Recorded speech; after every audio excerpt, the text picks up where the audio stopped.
किताबों का कब्रिस्तान। प्राचीन शहर जयपुर में छिपी थी एक गुप्त लाइब्रेरी। लोग इसे किताबों का कब्रिस्तान कहते थे।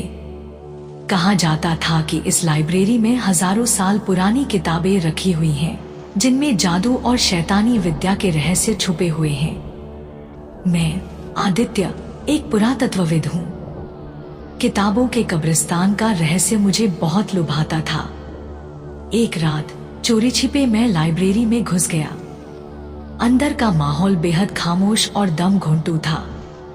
हवा में धूल की इतनी मोटी परत थी कि सांस लेना भी मुश्किल हो रहा था। टॉर्च की रोशनी में मैंने देखा कि दीवारों तक ऊंची अलमारियां किताबों से भरी हुई थी। कुछ देर इधर उधर घूमने के बाद मुझे एक काली किताब मिली। उस किताब का मुखपृष्ठ चमड़े का बना हुआ था और उस पर अजीब से निशान बने हुए थे।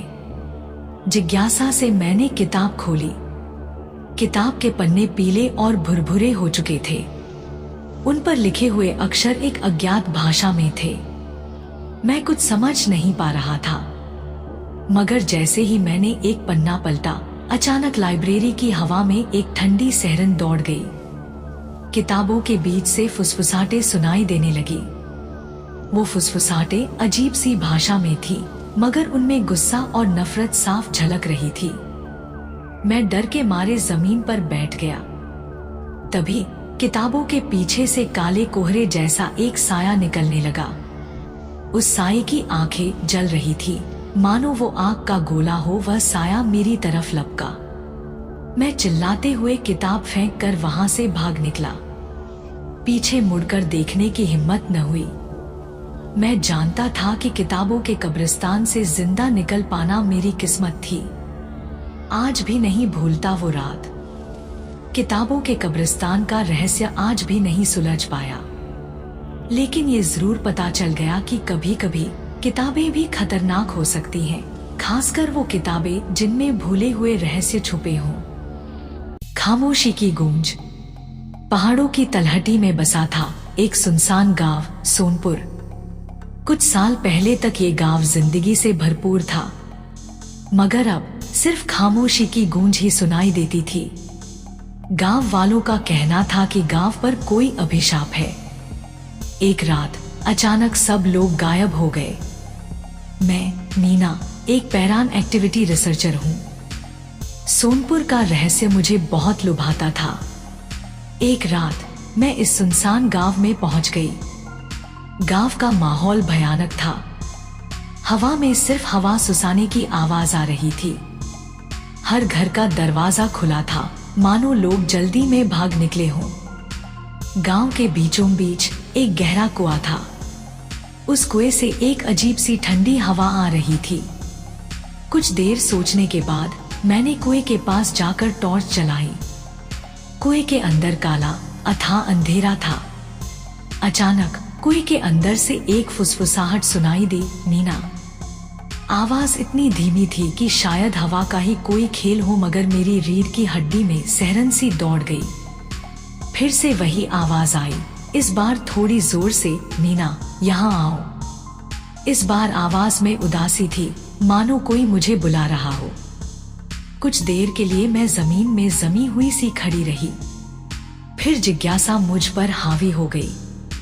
मैंने कुएं के लोहे के हैंडल को पकड़ा और धीरे धीरे उसे घुमाना शुरू किया। कुएं से रस्सी खींचने की आवाज आने लगी। धीरे धीरे रस्सी खींचते हुए मैंने एक लकड़ी का संदूक कुएं से बाहर निकाला। संदूक पुराना और जर्जर था। मैंने उसे खोला। संदूक के अंदर मुझे एक पुरानी डायरी मिली। मैंने जल्दी से जल्दी वो डायरी पढ़ी। डायरी में गांव के मुखिया ने लिखा था कि गांव पर एक डायन का साया है। डायन गांव वालों को कुएं में फेंककर उनकी आवाजों को कैद कर लेती है। डायरी पढ़ते ही मेरी चीख निकल गई।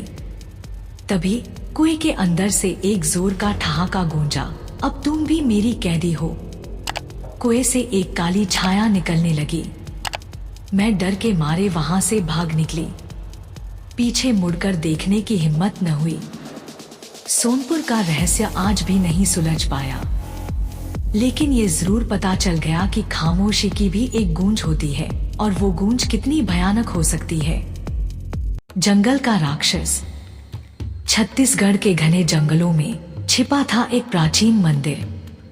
कहा जाता था कि इस मंदिर में एक शक्तिशाली देवी की मूर्ति स्थापित है जो जंगल की रक्षा करती है।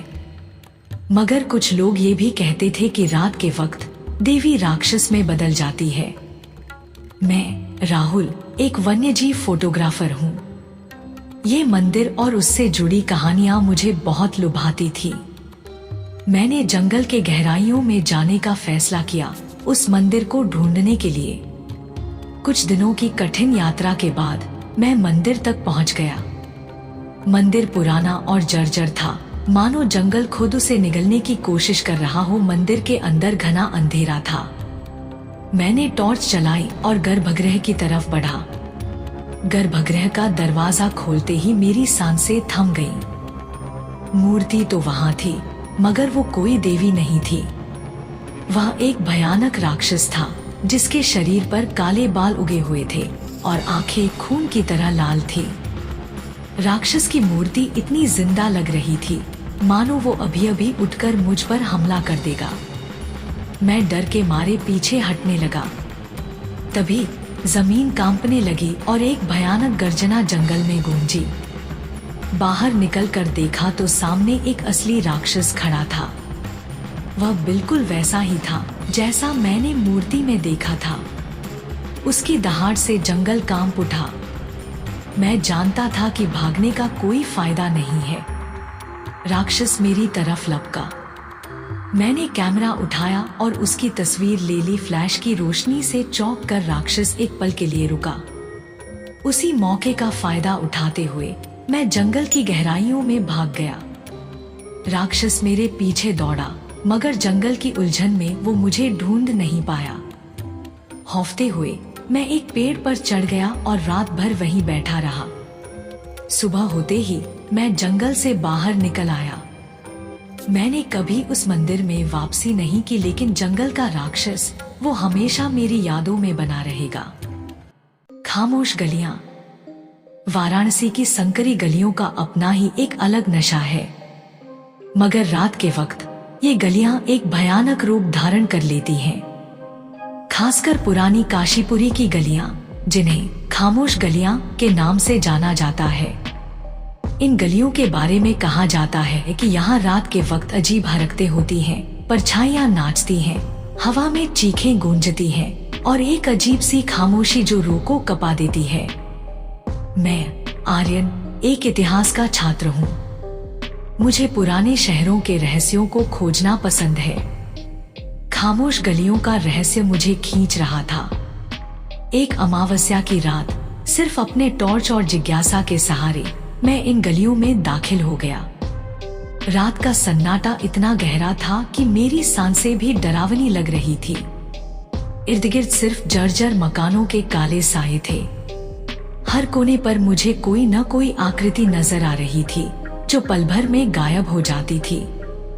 अचानक मुझे लगा जैसे किसी ने मेरा नाम पुकारा, आर्यन। आवाज इतनी फीकी थी कि शायद हवा का ही कोई खेल हो, मगर मेरा दिल जोर जोर से धड़कने लगा। मैंने टॉर्च घुमाई पर कुछ नहीं मिला। आगे बढ़ते हुए मैंने एक मंदिर देखा। मंदिर का दरवाजा खुला था। कुछ देर सोचने के बाद मैंने मंदिर के अंदर जाने का फैसला किया। अंदर का माहौल और भी ज्यादा खामोश था। मूर्तियों पर जमी धूल बता रही थी कि सालों से इनकी पूजा नहीं हुई। तभी मंदिर के गर्भगृह से एक धीमी सी भजन की आवाज सुनाई दी। आवाज पुरानी और भयानक थी। मैं डरते हुए गर्भगृह की तरफ बढ़ा। दरवाजा खोलते ही मेरी चीख निकल गई।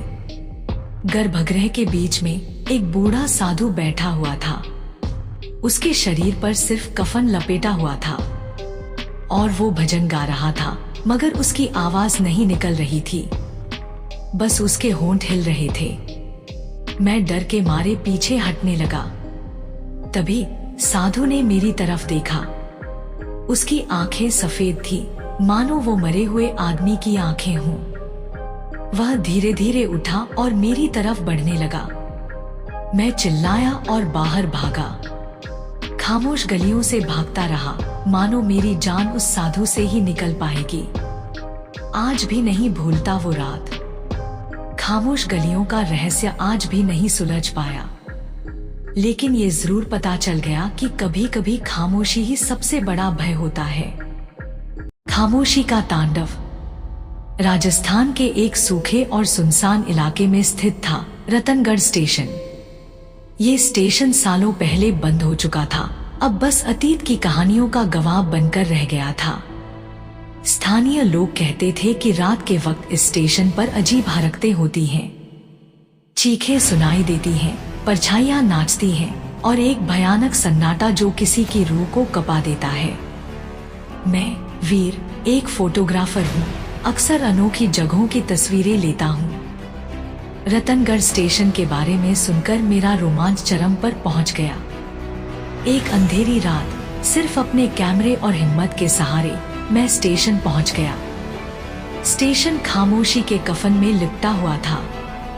हवा में सिर्फ सूखे पत्तों की सरसराहट सुनाई दे रही थी। जंग लगे पटरियों पर टॉर्च की रोशनी पड़ते ही उनकी कहानी बयान होने लगी। वो कहानी ट्रेनों की सफर की और उन यात्रियों की जो कभी इस स्टेशन से गुजरे थे। मैं एक ट्रेन के डिब्बे में घुसा। सीटें धूल से ढकी हुई थी, खिड़कियां टूटी हुई थी।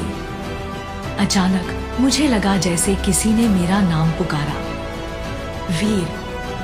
फुसफुसाहट इतनी हल्की थी कि शायद हवा का ही कोई खेल हो, मगर दिल जोर जोर से धड़कने लगा। मैंने कैमरे से तस्वीर ली। फ्लैश की रोशनी में डिब्बे के कोने में कुछ चमकने लगा। पास जाकर देखा तो एक पुरानी चिट्ठी थी। मैंने उसे पढ़ा। चिट्ठी में एक शख्स ने अपनी पत्नी को लिखा था कि वो रतनगढ़ स्टेशन से अगली ट्रेन पकड़ रहा है, मगर वो ट्रेन कभी नहीं आई। अचानक बाहर से स्टेशन पर आने वाली ट्रेन की सीटी सुनाई दी। चौंक कर मैं बाहर भागा। स्टेशन पर एक पुरानी सी ट्रेन खड़ी थी। उसकी पेंट उखड़ी हुई थी, खिड़कियां टूटी हुई थी, मगर सबसे डरावनी बात यह थी कि ट्रेन में कोई सवार नहीं था, सिर्फ सन्नाटा था, एक भयानक सन्नाटा। ट्रेन का दरवाजा धीरे धीरे खुलने लगा। अंदर से एक अंधेरा साया निकलने लगा। उसकी आकृति धुंधली थी, मगर उसकी आंखें चमक रही थी, जलती हुई अंगारों की तरह। वह आकृति मेरी तरफ बढ़ने लगी। डर के मारे मैं भागने लगा। स्टेशन के बाहर निकलकर मैंने पीछे मुड़कर नहीं देखा, बस दौड़ता रहा, मानो मेरी जान उस भयानक सन्नाटे से ही निकल पाएगी। रतनगढ़ स्टेशन के रहस्य को सुलझा पाया मैं या नहीं, ये तो नहीं पता, लेकिन ये जरूर पता चल गया कि खामोशी भी कितना खौफनाक तांडव कर सकती है। To watch horror stories like this, subscribe to Bhairav facts channel.